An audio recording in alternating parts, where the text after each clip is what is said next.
My goal here is to explain to you what Austrian economics is and distinguish that from the mainstream of economic thought, your typical average economist out there that you might see on television, might be working for the Federal Reserve or the Treasury Department, things of that nature. Austrian economics is the oldest continuous school of economic thought.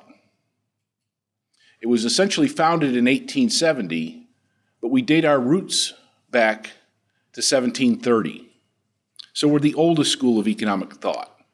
We're actually also the smallest school of economic thought. There's probably 100 or maybe 1,000 mainstream economists for every Austrian economist today. And oddly, we are also the fastest growing school of economic thought. So we're the oldest, the smallest, and yet we're the fastest growing, and that growth has intensified in the last few years, largely due to the economic crisis. Mainstream economics, generally Keynesian economics, but there's other schools of thought out there as well. They use very complicated methods.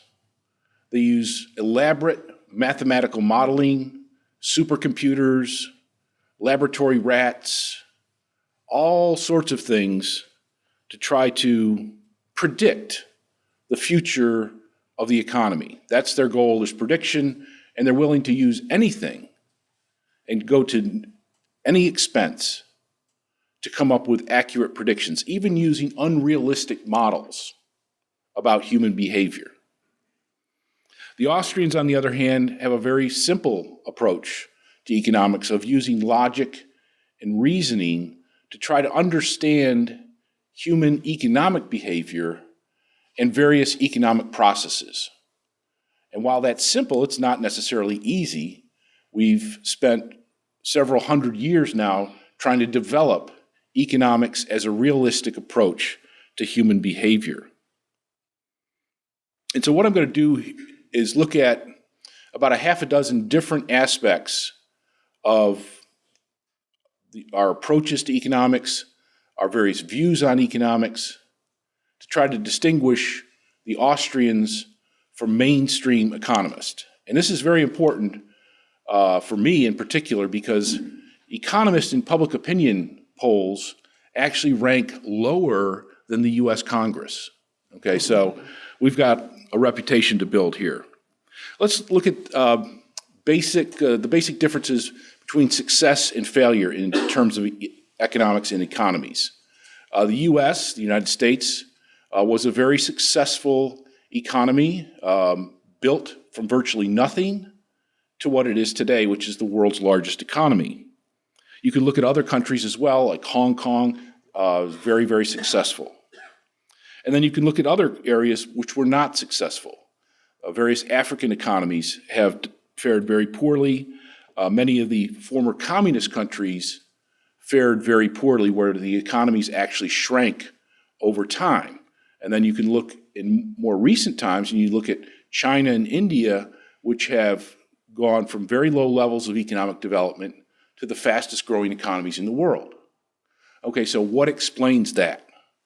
Austrians, on our view, is that free markets in the economy lead to success.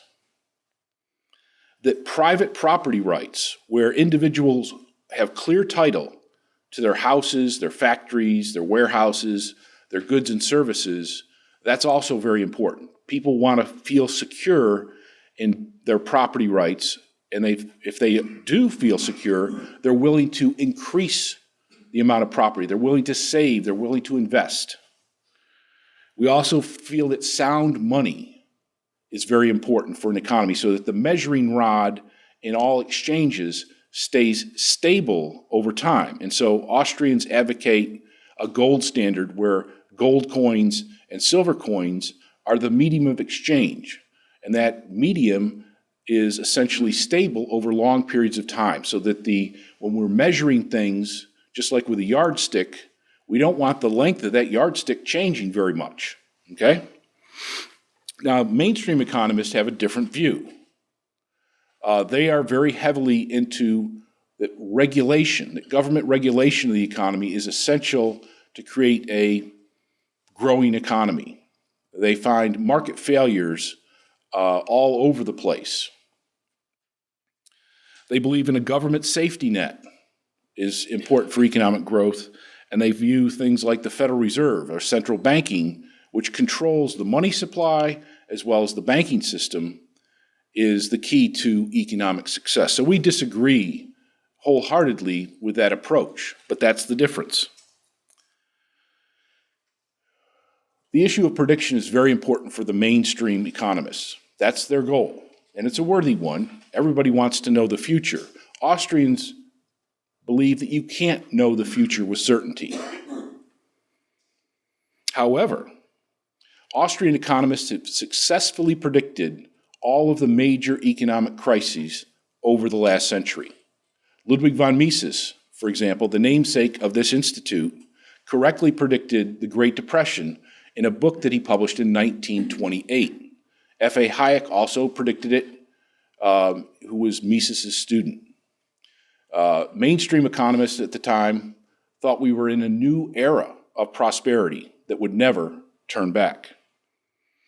The same was true for the stagflation of the 1970s. Murray Rothbard, who was the first academic vice president of this institute, successfully predicted the oncoming stagflation of the 1970s, where mainstream economists thought we were, again, in a new era. When we came to the tech stock bubble of the late 1990s, Austrian economists, by the dozens, were warning about the bubble and the crisis to come, while mainstream economists were predicting, once again, a new era. Because of technology, the only thing that they were worrying about was that the technology was going to put people, we wouldn't have anything left to do in terms of work. And then, of course, with the housing bubble and the current economic crisis, Austrian economists were writing about that in 2003, 2004, 2005, while mainstream economists were predicting a new era. You could never lose money in housing, they were telling us. Real estate prices never go down. So that's the story in terms of prediction. How about the cause of this economic crisis?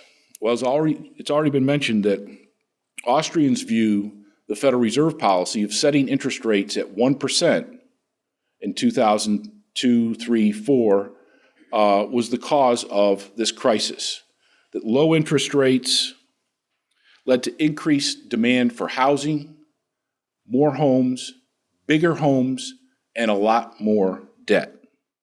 Mainstream economists say it was a lack of regulation of the economy, that we had bad regulations, and that consumers and investors were, for whatever reason, exhibiting highly speculative behavior. So they were blaming the consumer, people, for the crisis. We find that it was the Federal Reserve. Well, how about the cure to this crisis? Well, Austrians believe that easy credit and low interest rates led to too much debt and too little saving, leaving households and businesses at risk for lower housing prices. Therefore, the key to curing this crisis is less debt and more savings.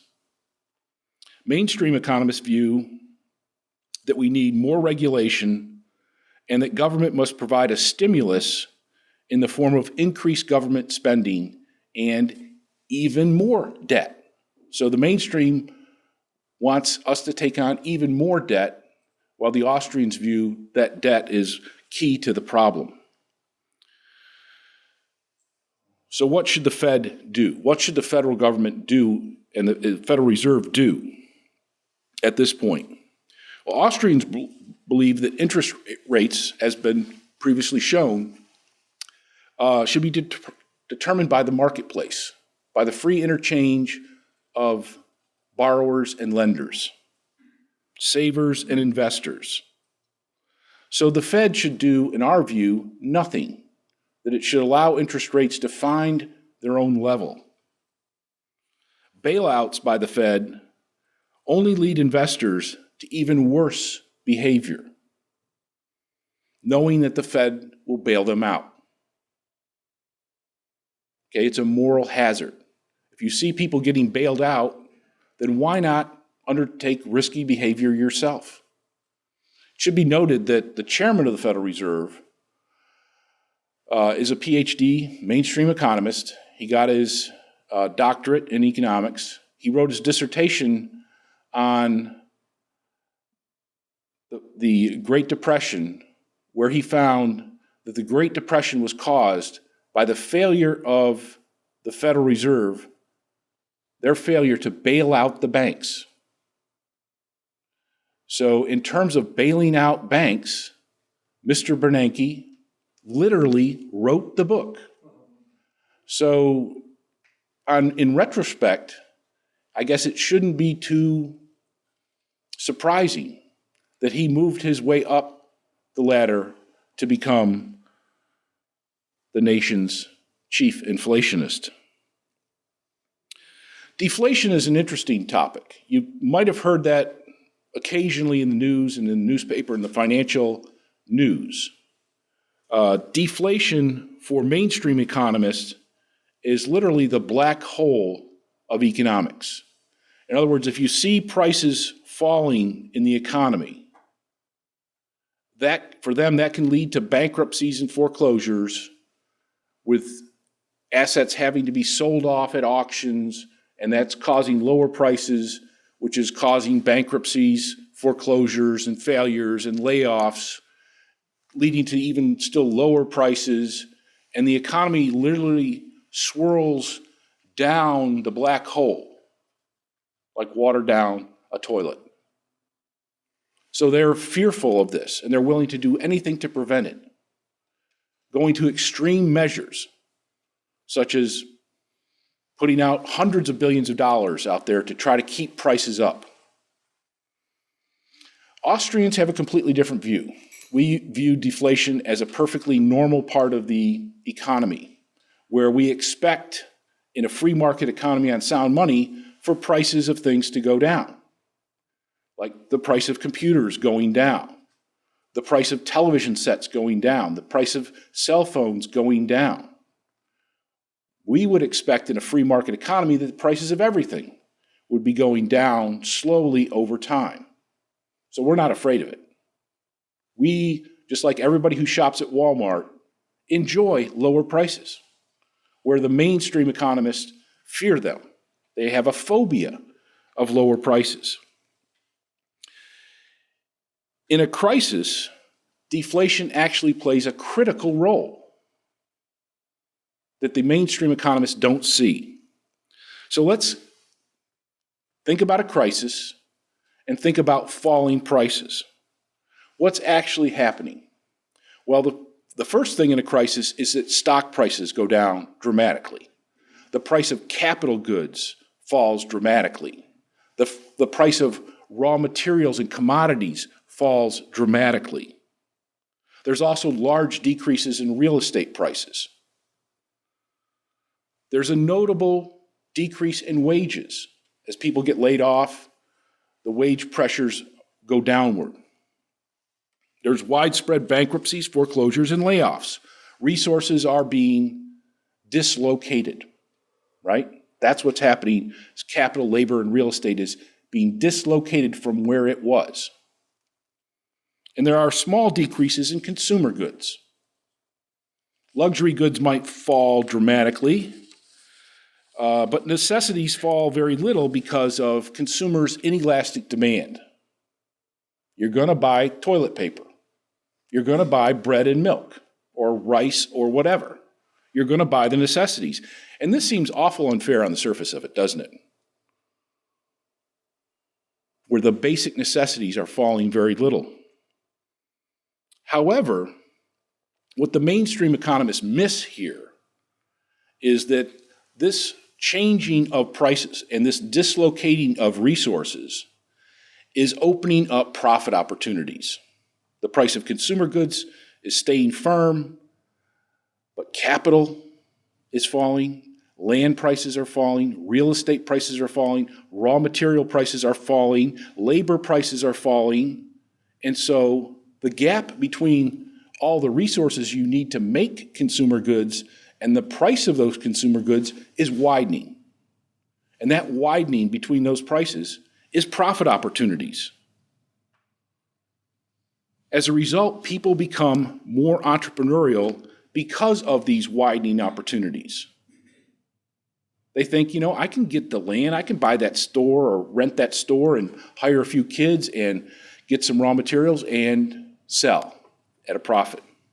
People also become more entrepreneurial because of lack of jobs.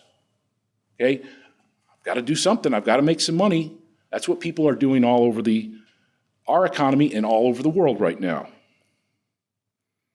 So entrepreneurs put these resources back together. They reallocate those dislocated resources into new firms and new functions. This puts the brake on falling prices. Instead of being a black hole that the mainstream economists see, we see deflation as a shock absorber. There's a shock to the economy, the deflationary process starts, but it's actually a shock absorber that reallocates those misallocated resources back to productive areas that consumers want. So again, entirely different vision of the world. And of course, our vision of stimulus and bailouts and other programs is also quite different. We view stimulus spending, we associate that with higher taxes, higher inflation, and if the money is borrowed, that just means our future taxes are going to go up. None of that is good, either for the people paying higher taxes today or investors looking at the future. It makes the outlook worse for entrepreneurs. It reduces our incentive to invest. And more importantly, it doesn't work. And if we're borrowing the money, it just adds to the national debt. Bailouts are also something we disapprove of. You're giving money to bad companies, the poorest run companies. Sometimes it's just a matter of bad luck, but that's the capitalist system. You give bad incentives to both good companies and bad companies with bailouts. In terms of the Federal Reserve's policy, of course we disapprove of that. It discourages savings. Looking at those low interest rates that Doug was talking about, everybody I know, if I go to a party or something like that and they find out I'm an economist, they want to know what they can do. How can they make money on their savings?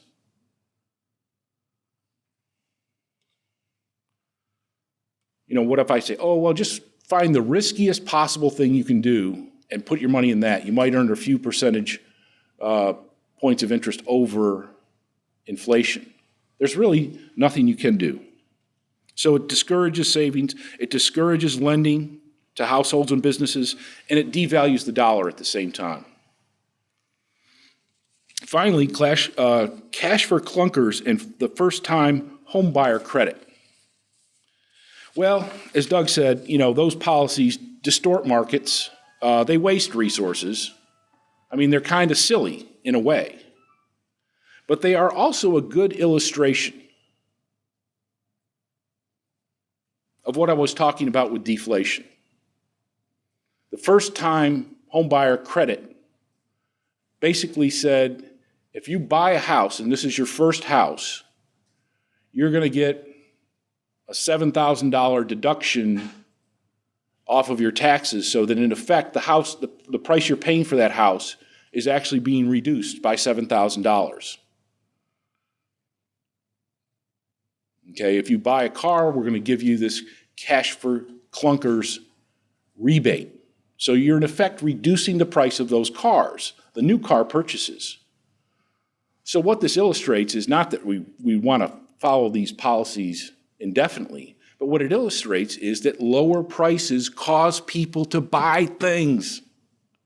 Okay, that's really the solution. We shouldn't fear deflation. We shouldn't fear allowing the marketplace to work, even if it involves a lot of pain in the short run.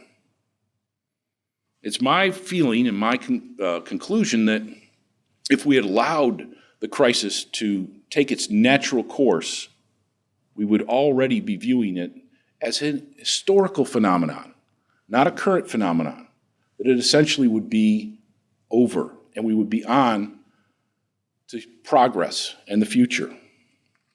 So in conclusion, there is a great deal of difference between Austrian economics and mainstream economics. We've had a lot of success in predicting these crisis events and understanding the events as they unfold and how do we go about curing such events. Thank you very much.